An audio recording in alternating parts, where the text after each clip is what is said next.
င်္ဂလာပါရှင်လိုက်စာ TV ရဲ့ဗမာတိုင်းရင်းသားဘာသာအစီအစဉ်ကနေကြိုဆိုပါရရှင်ဖေဖော်ဝါရီ9ရက်နေ့ညနောက်ဆုံးရရှိထားတဲ့သတင်းတွေကိုတင်ဆက်ပေးပါမယ်ကျွန်မခွန်မှန်ကျေတာပါ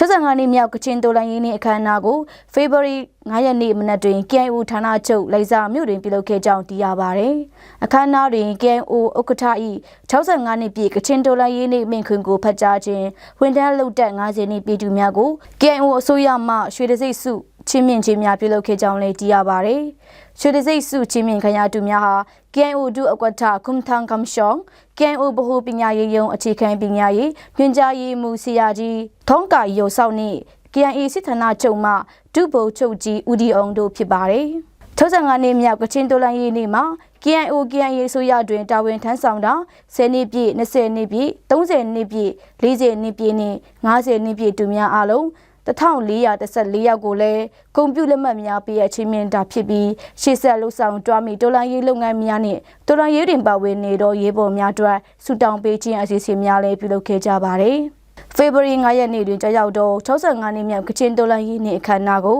KIO အစိုးရအုပ်ချုပ်ရာနေရာဒေသအနှံ့ပြားရှိမြို့နယ်ကျေးရွာများနဲ့ပြည်ပနိုင်ငံရောက်ကချင်လူမျိုးများဟာမိမိအစီအစဉ်အမျိုးမျိုးဖြင့်ကချင်တော်လှန်ရေးနေ့ကျူဆိုခြင်းအခမ်းအနားပြုလုပ်ကြကြောင်းလည်းသိရပါတယ်ရှင်။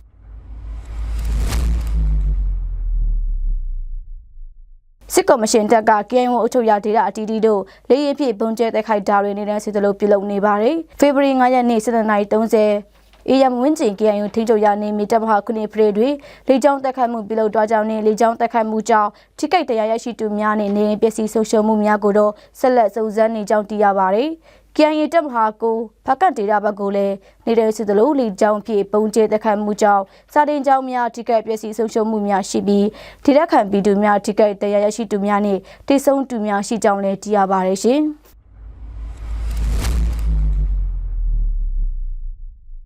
ဖေဖော်ဝါရီလရက်နေ့ညနေပိုင်း4နာရီဝန်းကျင်လောက်ကဝိုင်းမော်လကိုက်ရောင်ရှိန်ညောင်ပြင်ကျေးရွာတွင်စစ်ကော်မရှင်ရဲ့လေကြောင်းတိုက်ခိုက်မှုကြောင့်ဒေသခံပြည်သူတအူးအသက်သေဆုံးပြီး2ဦးထိခိုက်ဒဏ်ရာရရှိမှုရှိပြီးဒေသခံပြည်သူတွေရဲ့ကား15စီးနှင့်ဆိုင်ကယ်များမီးလောင်ပျက်စီးဆုံးရှုံးမှုများလည်းရှိကြောင်းသိရပါတယ်။ယခုအချိန်ဗမော်ဝိုင်းမော်ဖကတ်ဘတ်တွေ KIA ပူးပေါင်းတပ်များနဲ့စစ်ကော်မရှင်တပ်များနဲ့2ဦးနှစ်ဖက်စစ်ရေးအခြေအနေတင်းမာနေပြီးစစ်ကော်မရှင်တပ်ကပြည်သူတွေရှိကျေးရွာများကိုပြစ်မှတ်ထားပြီးလေကြောင်းတုံးများဖြင့်တိုက်ခတ်မှုများနေတဲ့ဆိုသလိုပြုလုပ်နေပါတယ်။လက်ရှိစစ်ရေးအခြေအနေကြောင့်ပြည်သူများအနေဖြင့်တွာလာရေးတွင်လည်းစစ်ရေးအခြေအနေသတင်းများကိုလည်းအမြဲစုံစမ်းမြင်မြန်ပြီးမှတွာလာကြရန်လူစုလူဝေးအခမ်းအနားစတဲ့ပြည်လံတပင်များမပြုလုပ်ကြရန်KIO အစိုးရမှတတိပေးထုတ်ပြန်ထားကြောင်းသိရပါတယ်ရှင်။